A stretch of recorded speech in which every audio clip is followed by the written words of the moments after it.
Salut à tous, on se retrouve pour une nouvelle vidéo tips raid, ce sont vraiment mes vidéos préférées. Avant de commencer la vidéo, j'aimerais juste vous dire que si ce genre de vidéo vous plaît, dites-le moi en commentaire parce que j'aimerais bien pour le mois d'octobre faire une vidéo par jour ou 2 ou 3 par semaine, ça dépendra de ce que je décide au final. Mais j'aimerais faire tout le mois d'octobre du contenu très rythmé pour la préparation d'Halloween, faire plein de vidéos en tout genre et terminer le mois par un court métrage car il ne faut pas oublier que j'ai fait une école de cinéma. Aujourd'hui on va parler de l'affaire Kurim.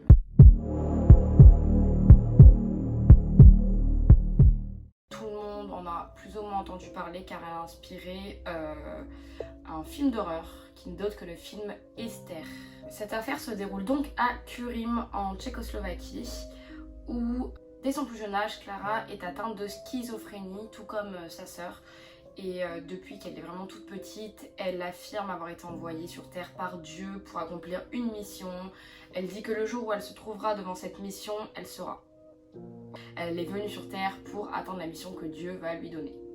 Elle se marie et a 2 enfants avec son mari qu'elle appellera Andrew et Jacob. Mais très vite, après leur mariage, ils terminent par divorcer parce que Clara est violente avec son mari et du coup il décide d'abandonner, de partir sans rien dire. Un matin elle se lève et il n'y avait plus son mari. Elle va tomber dans une grande dépression et décide de reprendre un peu sa vie à zéro en s'inscrivant à la fac et en recommençant ses études à l'âge de 32 ans. Elle décide d'aller du coup en fac de psychologie où elle va rencontrer une jeune fille de 13 ans appelée Barbara. Les deux vont vraiment très bien s'entendre et vont devenir très rapidement comme 2 sœurs ou même comme mère et fille. Elles vont devenir vraiment très proches. Clara va comme adopter Barbara et très vite Barbara va limite habiter chez Clara. Elles vont passer H24 de leur temps ensemble.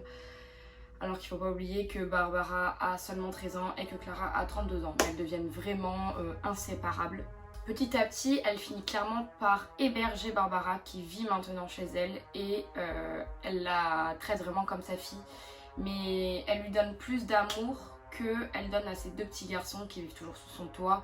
Très rapidement, Barbara va un peu être jalouse des enfants de Clara et va rapidement inventer des rumeurs comme quoi les 2 garçons sont très méchants avec elle. Elle fait des bêtises et en fait elle accuse les enfants. Mais c'est de la jalousie vu qu'en fait Barbara, on apprend que Barbara a été abandonnée dès son plus jeune âge. Du coup c'est comme si elle avait un besoin d'affection envers Clara et qu'elle jalouse même ses propres enfants. Et Clara va pas se poser de questions vu qu'elle s'entend si bien avec Barbara et que c'est une adulte. Elle va croire toutes ses paroles. Et Barbara va toujours aller un petit peu plus loin. Et elle va même terminer par faire penser à Clara que c'est à cause de ses 2 enfants que son mari l'a abandonnée. Elle lui fait rentrer ça dans la tête, c'est limite du bourrage de crâne. Et du coup, Clara commence à développer une haine envers ses 2 petits garçons. Et à se dire que c'est à cause d'eux qu'elle s'est fait quitter. Petit à petit, en fait, la haine grandit.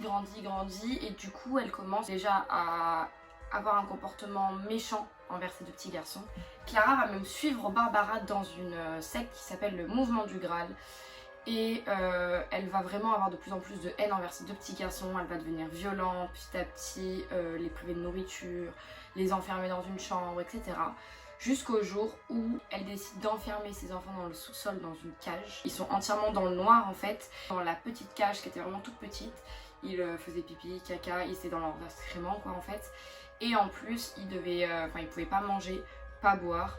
Et tous les jours, Barbara, Clara, et il y avait aussi une autre femme au nom de Catherine qui venait pour abuser d'eux sexuellement. Ils faisaient venir même des gens de la secte pour venir abuser d'eux sexuellement. Tellement qu'ils s'étaient privés du coup de nourriture et de boissons, les enfants ont terminé par manger leurs excréments. Un jour, elle décide de faire des routines de cannibalisme en fait et de manger petit à petit des petits bouts de chair. Donc pour pas que les enfants meurent directement et que ça dure le plus longtemps possible, elle leur coupe des tout petits bouts de chair et elles viennent manger.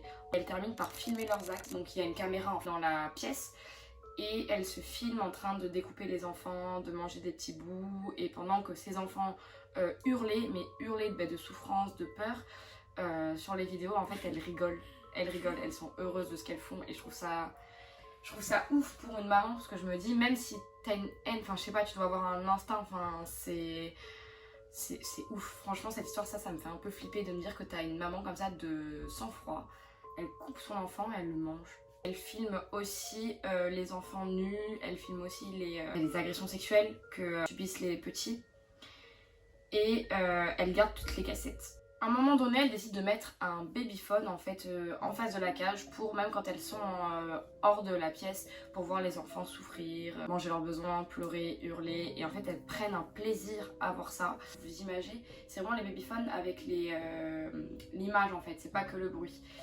Et il s'avère que leur voisin avait le même babyphone pour la chambre. Et un jour, la voisine elle veut voir ses enfants sur le babyphone qui sont dans la chambre au-dessus. Et là en fait sur le babyphone elle a la grande surprise de voir deux enfants dans une cage tout nus.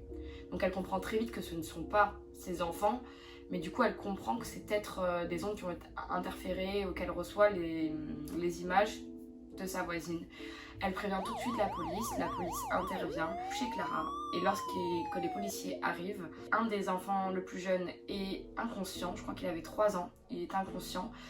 Et l'autre qui était un peu plus grand est sous l'état de choc et du coup il ne parle pas. Il est incapable de parler aux policiers, il est en état de choc quoi. Mais aussi également il tombe sur un troisième enfant, évidemment, une petite fille de 13 ans qui était en état de choc avec son petit ourson dans les bras. On comprend très vite que cette jeune fille de 13 ans c'est Barbara. Les policiers prennent les deux petits garçons, les amènent en soins intensifs et prennent Barbara pour la placer dans un petit centre de jeunes afin qu'elle puisse évidemment se refaire adoptée. Clara se fait arrêter. Elle dira que seulement c'est le docteur, c'est à cause du docteur qu'elle a fait tout ça. Sauf que le docteur n'a jamais été retrouvé. Personne ne sait qui est le docteur. On ne sait même pas s'il existe un. Et le mouvement du Graal affirme n'avoir aucun lien avec cet homme qui est le docteur et ne pas connaître son existence. Pour l'instant, la petite Barbara, on ne sait pas qu'elle aussi elle a fait tout ça. Là, les policiers, ils l'arrêtent comme une pauvre petite fille et Clara ne la balance pas. Barbara est donc placée au foyer, sauf qu'elle va s'évader et partir en direction de la Norvège, où elle va se faire adopter par un couple et elle va se faire passer cette fois pour un petit garçon prénommé Adam. C'était carrément rasé en fait le crâne et aplati la poitrine pour passer vraiment pour un petit garçon. Après plusieurs mois où elle a réussi à tromper sa nouvelle famille, c'est l'école en fait qui va remarquer quelque chose de bizarre parce qu'à l'école elle va très vite être de côté, seule, elle va avoir un comportement très spécial et les professeurs et les services sociaux vont comprendre qu'il y a quelque chose qui se passe pas correctement chez le petit Adam et donc vont un peu mener leur enquête. Au même moment, la République tchèque fait circuler un avis de recherche pour Barbara. Les services sociaux, les professeurs, tout le monde fait un peu le lien. Les policiers norvégiens vont très vite faire le lien entre Barbara et le petit Adam et vont donc arrêter Barbara. Parce qu'il faut savoir que dans cette famille aussi, elle avait été accusée de cruauté envers un membre qui était sous son toit. Le 5 janvier 2008, elle termine par être arrêtée et renvoyée du coup en République tchèque. Et c'est là qu'on va découvrir que la petite Barbara de 13 ans en a en fait 33 ans. Elle est atteinte en fait d'une maladie rare. Pour expliquer rapidement sans rentrer dans les détails parce que je m'y connais pas du tout, c'est en gros ces glandes qui sécrètent les hormones qui font qu'elle vieillisse qui marchent pas ou pas très bien. Et c'est pour ça qu'elle fait très jeune.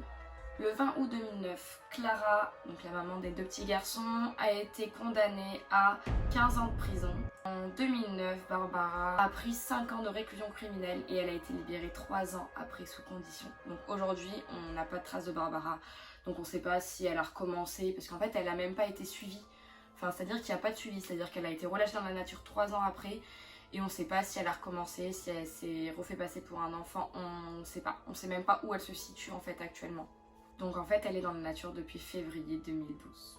Le motif des femmes reste encore aujourd'hui très flou parce que en fait à part l'accusation un peu de la secte, on ne sait pas vraiment. On pense que l'identité de la secte a été un peu volée. On ne sait pas si c'est dû à une influence d'une secte religieuse ou si c'est un peu sous l'influence d'une organisation pédopornographique parce qu'on ne faut pas oublier qu'elle filmait les actes qu'elle faisait subir aux enfants.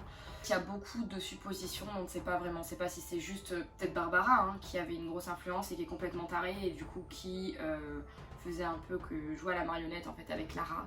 Aucune supposition ni hypothèse peut nous expliquer pourquoi Barbara a changé toutes ses fois d'identité et pourquoi elle agissait avec autant de violence. Ça sème encore le doute et c'est très flou. Donc sur ça, j'ai pas du tout la solution, personne n'a la solution.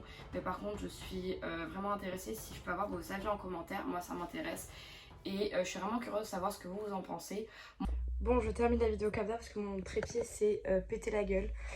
Pour vous dire, moi je pense vraiment que Barbara a voulu en fait manipuler Barbara pour qu'elle agisse dans toutes ses pensées criminelles. Je sais pas si vous voyez ce que je veux dire. Pour moi, vraiment pour ça, je pense pas du tout que ce soit sous l'influence d'une secte ou autre. Je pense juste que Clara s'est laissée manipuler par Barbara et vu qu'elle avait déjà un pet au casque, voilà. J'attends vraiment de voir ce que vous en pensez. Comme je vous ai dit aussi au tout début, l'affaire a inspiré le film Esther et vous allez voir, si vous l'avez pas vu, regardez-le parce que ça fait déjà froid dans le dos, mais quand tu sais que c'est tiré du coup d'une histoire vraie, je trouve ça pire. Si ce genre de vidéo vous plaît, n'hésitez vraiment pas à me le dire que j'en fasse plus souvent. On se retrouve en octobre si vous kiffez ça et c'est une fin de vidéo.